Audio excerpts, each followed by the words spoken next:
करेंगे S block element के valency के बारे में। तो वैलेंसी क्या होती है, जैसा कि हमने बताया था, वैलेंसी जो होती है आउटर मोस्ट सेल में प्रेजेंट इलेक्ट्रॉन के द्वारा शो करी जाती है, यानी आउटर मोस्ट सेल में जो इलेक्ट्रॉन होंगे वो उसकी वैलेंसी को रिप्रेजेंट करेंगे। तो हमने क्या देखा है, जो फर्स्ट और सेकंड ग्रुप के एलिमेंट है उनके आउटर मोस्ट सेल में 1 और 2 इलेक्ट्रॉन है रिस्पेक्टिवली। ऐसा होने से इनकी वैलेंसी कितनी बन जाएगी, 1 और 2, यानी the valency of S block element is fix होती है।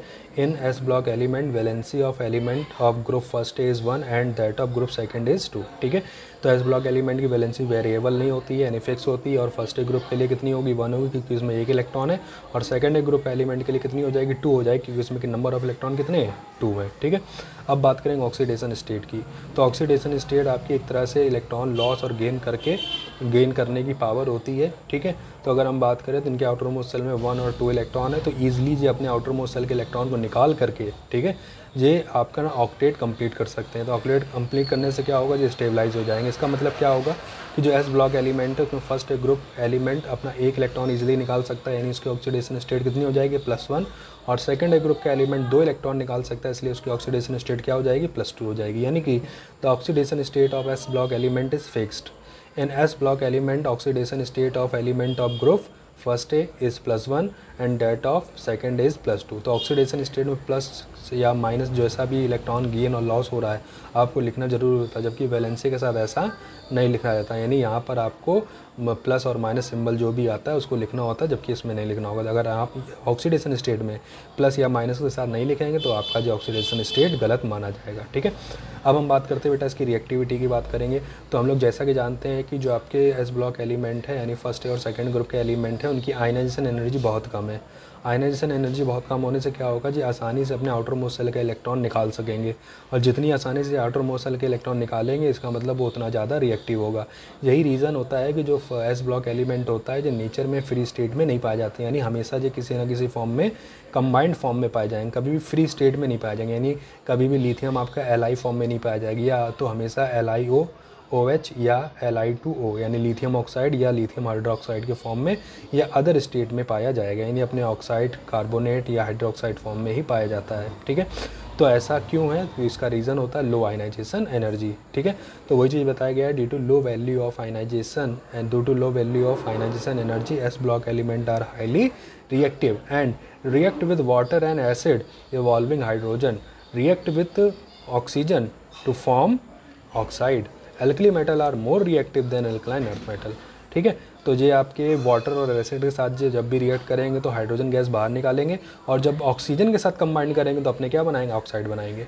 अगर हम फर्स्ट और सेकंड हैंड कंपैरिजन करें यानी एल्कली मेटल और एल्कलाइन अर्थ मेटल कंपैरिजन करें तो एल्कली मेटल में और आसानी से इलेक्ट्रॉन निकालने की टेंडेंसी पाई जाती है इन कंपैरिजन तो सेकंड है। क्यों, क्योंकि सेकंड यानी एल्कलाइन मेटल में 2 इलेक्ट्रॉन और उसमें से जो आउटर मोस्ट सेल में कितने इलेक्ट्रॉन है, 1 इलेक्ट्रॉन है, तो 1 इलेक्ट्रॉन ज़्यादा आसानी से निकल आएगा 2 इलेक्ट्रॉन की कंपैरिजन में। इसका मतलब क्या हुआ, एल्कली मेटल जो होते हैं वो ज़्यादा रिएक्टिव होते हैं, किससे, एल्कलाइन अर्थ मेटल से। ठीक है, तो हमने यहाँ पर क्या देखा, जब हम लोग फर्स्ट और सेकंड ग्रुप के एक एलिमेंट लिया और उसके हमने वाटर से रिएक्शन कराए, तो जब वाटर के साथ रिएक्शन कराए तो उन्होंने क्या बनाया बेटा, हाइड्रोक्साइड बनाया, साथ ही हाइड्रोजन गैस बाहर निकाली। इसी तरह से जब लिथियम और मैग्नीशियम के हमने ऑक्सीजन से रिएक्शन कराई तो इन्होंने इसके रिस्पेक्टिव क्या बनाया, oxide.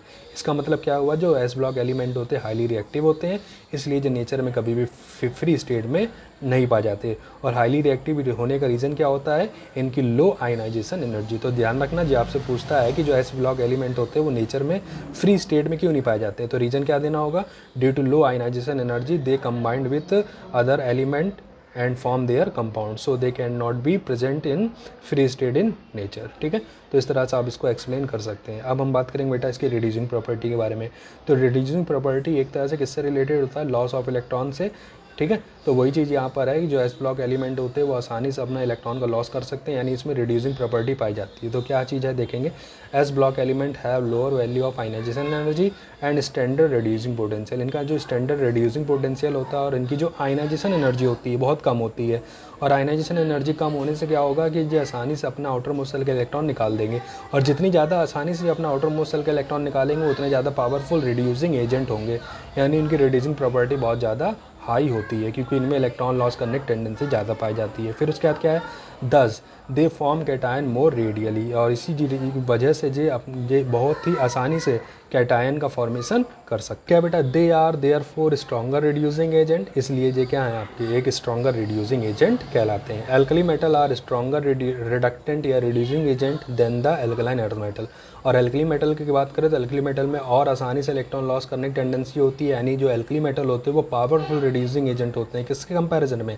Second group element comparison में, यानी एल्कलाइन अर्थ मेटल के कंपैरिजन में। ठीक है, अब लास्ट प्रॉपर्टी बेटा इसका है फ्लेम टेस्ट। फ्लेम टेस्ट में क्या करते हैं हम लोग, इसमें एनर्जी सप्लाई करते हैं। एनर्जी सप्लाई करने से क्या होता है, इलेक्ट्रॉन जो ग्राउंड स्टेट में होता है वो जंप करके कहाँ चला जाता है, हायर एनर्जी स्टेट में, और हायर एनर्जी स्टेट में जाने के बाद जो वापस आता है तो वो जो एब्जॉर्ब एनर्जी है उसको बाहर निकालता है। तो जो एब्जॉर्ब एनर्जी को जब वो बाहर निकालता है तो हर एलिमेंट की एब्जॉर्प्शन पावर अलग अलग होती है।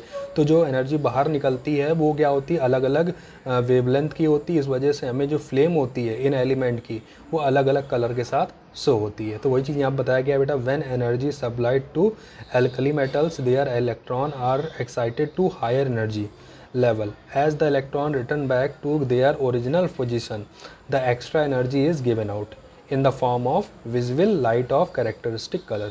तो जब ये इनको एनर्जी ऑब्जर्व करते हैं और ऑब्जर्व करने के बाद जब हायर एनर्जी स्टेट में जाकर वापस अपने ग्राउंड स्टेट में आते हैं तो वो जो एनर्जी ऑब्जर्व करी होती है उसको बाहर निकालना होता है। तो जब वो एनर्जी अपनी बाहर निकालेंगे तो वो हमें एक विजिबल रीजन में, यानी वो रीजन जिसमें हम किसी चीज़ को देख सकते हैं, तो हमें वो जो एनर्जी है वो विजिबल लाइट के फॉर्म में अलग अलग कलर के फॉर्म में शो होती है।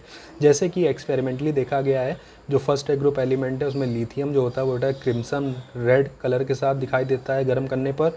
सोडियम है वो गोल्डन येलो कलर में दिखाई देता है। पोटेशियम वायलेट कलर में, रुबीडियम रेड वायलेट कलर में, सीजियम आपका ब्लू कलर के साथ।